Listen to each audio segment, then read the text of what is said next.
आपल्या नात्यांमध्ये जर गैरसमज झाले, जर मतभेद झाले, तर आबोला धरू नका. त्यांच्याशी सुसंवाद साधा, राग मानू नका, कारण सुसंवाद हेच त्याच्यावरचं औषध आहे.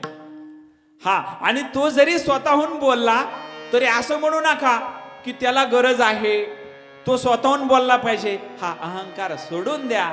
तो स्वतःहून बोलतो याचा अर्थ त्याला तुमचं नातं टिकवायचंय, म्हणून अहंकार त्या ठिकाणी नकोय. पहा, लाकूड जसं वाळलेलं लाकूड जसं मोडतं, तसं अहंकारी माणूस मोडून त्याचं अधपतन झाल्याशिवाय राहत नाही. हो, धन, वैभव आणि वंश, पहा अहंकारामुळे सगळं जातं.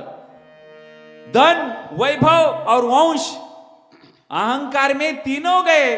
धन, वैभव, वंश, यकीन न आए तो देख लो रावण कौर और कंस.